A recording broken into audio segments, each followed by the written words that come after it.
Alright guys, TacticalRab again today. Hope you're all doing well and enjoying your day so far. Lots of drama over the last couple of weekends about gentlemen's agreements being broken and effectively cheating at the pro rules in the CDL settings. Scrappy's been going off on the main stage about this over the last couple of weeks, especially with regard to aBeZy breaking the single tap to run GA, and then Surge again at it again over the last couple of days, breaking the Smokes GA up against the Miami Heretics. Scrappy though goes on to say that the pros actually might let Surge get away with this for one reason or another. Is this a good idea? Are they backing down, as ZooMaa seems to believe, on actually taking a serious stance when the CDL blacklist for scrims should be coming to effect on Surge after what's occurred over the last couple of days? Very much enjoyed your thoughts in the comments below. Hit the like button if you enjoy. Subscribe if you're new as always, I would greatly appreciate it. Also gotta mention today, it's the official last day that Game Battles is live. I don't exactly know when it shuts down. I went through and screenshotted my profile the other day just to save it. It's not a particularly impressive profile, my one on GBs. I know that I played a lot of Black Ops 3 GBs. I also played a lot of World War II GBs. It actually surprised me how many World War II GBs I played,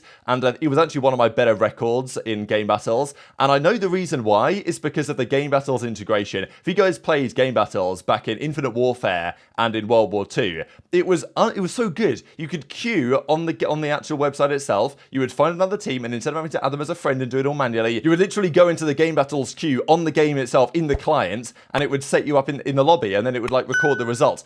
It was so good, and that was such an amazing feature in the game, and it's so sad that it now just doesn't exist anymore, right? I mean, there's so many things in COD that we used to have a few years ago. That was such a massive step, I thought, for competitive Call of Duty, that feature was actually embedded in the game, that Cellium and even Infinity Ward, I guess, put into Infinite Warfare, didn't they, the year before? Amazing stuff. And then, of course, it's long gone. So, yeah, so sad, really. But, I mean, yeah, we can look at these just crazy images from back in the day, and as I say, my profile's not impressive at all compared to some of these guys. I mean, Clayster, what did he sign on to this website? In 2005, 2007, Clay was on Game Battles, some of the old school stuff, but yeah, gonna miss it, obviously. I think that there's a good argument that Microsoft, when the future comes around and Microsoft really dive into the weeds of exactly what's been going on here in the Call of Duty space, maybe MLG, these type of products, can somehow make a degree of a return. We do, in fairness, have ranked in a couple of days, as Scump makes it kind of clear here what his plans are going to be for the week when ranked play does finally arrive. But yeah, there's just a fair few things that I wish we had in the title here.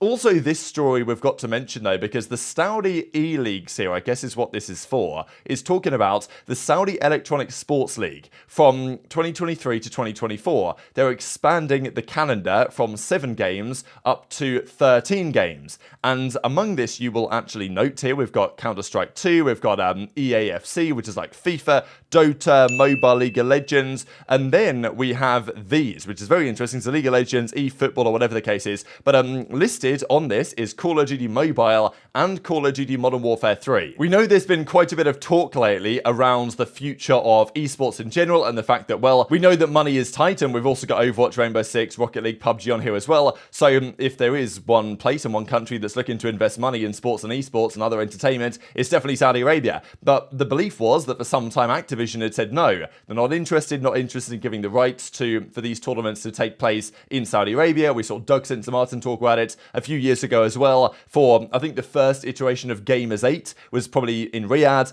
and there were rumors that, well, they wanted Call of Duty to be there. Activision, though, said no. But now, even though Microsoft, maybe, now they're in charge, so maybe they have a different decision on this type of stuff, and I wouldn't be surprised if they did. And now, this, Saudi E-Leagues is listing both COD Mobile and COD MW3 listed on here. So, does that mean that approval has now, been granted? Is Call of Duty going to be at the, Gamers World Championship, or whatever it's going to be called, Esports World Championship in, I'm guessing it's Riyadh, this upcoming summer? What does that mean for, the Pro League? It's very interesting, but also what does it mean for the future as well? Because let's say the CDL does continue to go downhill, as it almost certainly will, then, what does it look like in a couple of years? Will the Call of Duty World Championship be in Riyadh in the near future? I don't think it would be completely out of the realms of possibility, given, well, what's happening to these other esports as well. Plenty of other things to dive into, though. Speaking of COD Mobile, Mobile that ZooMaa actually revealed the other day that he was offered a coaching spot on their COD Mobile team. COD Mobile is like actually a lot of fun to watch, just because the game is so much better than the actual regular game. Okay, it's a mobile game at the end of the day, but they have all the great maps, all the great guns, like, there's just so many cool things about it. We did see the rumors the other day as well that apparently they're going to basically make COD Mobile but for PC, which is, you know, hopefully going to be a big deal as well for one sole Call of Duty, I suppose, to last the test of time.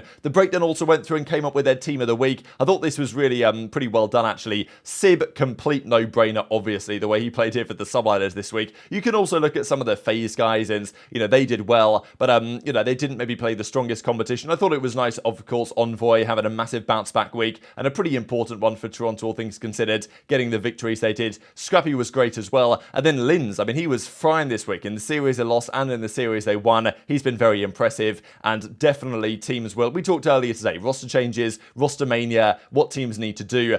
The likelihood is that teams, if they need to make changes, which they do, will go down to challenges. It's very difficult to negotiate buyouts and to do some sort of trade arrangement. Like, it's unlikely that Thieves or whatever are going to come in and say, all right, we need a better SMG. Or even a team like Surge could say, you know what, let's get Linz in and aBeZy, as maybe we should have done all along, and, you know, maybe get RCCs to the bench or something. Illy becomes the second AR, aBeZy then becomes the main. You bring in Linz alongside Hook, and maybe that makes a pretty good team. I think it is kind of difficult to find an SMG partner for Hook. I think that's always been a bit of an issue, and also comms from that duo might not be the best, but Linz in some ways, very aggressive player. Like, he reminds a few people of Shotzzy, the way that he plays. Okay, Snoopy's also very much in that category as well, but, you know, Shotzzy and Hook work together, so could Linz and Hook work together? Probably, but it's not going to happen because it's unlikely that they're going to get sold, and if Rocco were going to do a rebuild, they'd probably look to build around Linz at the moment, so makes sense. But it does limit the option for some teams in terms of trying to make roster changes. This was obviously another look at it from a slightly different graphical perspective. But speaking of Scrappy, of course, in the team of the week, there was lots of talk between himself and plenty of other players over the last few weeks over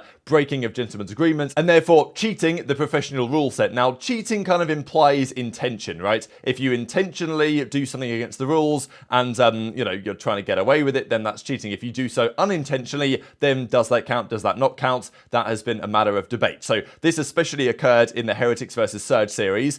We know what happened back in December when aBeZy was spotted using single tap to run in the series against FaZe. Then we believe that they had a pretty serious punishment surge as a result of that. Whether that was a whole week with no scrims, whether that was just like one day with no scrims or no warm-up for a match, and then the decision has now been made that further punishments will be far more severe to actually incentivize teams not to do so. But Lucky came out after the series, reviewed the VOD and said, you know, they just keep breaking GAs and getting away with CDL points. Now, they kind of clarified on the 4 trophies thing, and we talked about this yesterday, that, you know, they asked Tees and Lucky, they went into it and said, well, actually, that's not the case, and the GA is a bit complicated and all this stuff. But it's the 2 smokes thing that was, you know, absolutely blatant. It was very clear in the clip that we saw yesterday, and I can just show you guys again. Arstes throws a smoke here up into the top platform, and then just a few seconds later, Hook throws the same smoke, well, a smoke grenade, not the same smoke, down at his feet on the other side of the map here, where you can see it pop right about there. So there's absolutely no denying that Seattle Surge broke the gentleman's agreement. The question was, what should the punishment for this be, if any at all? Because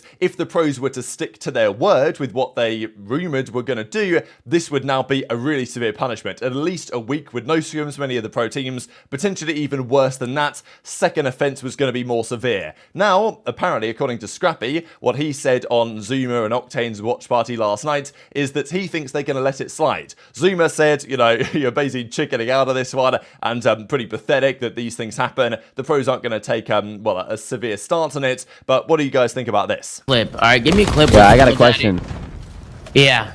I saw the clip of the 2 smokes. Yeah. It's a broken GA. It's a red card. I get that. I think we're going to let it slide.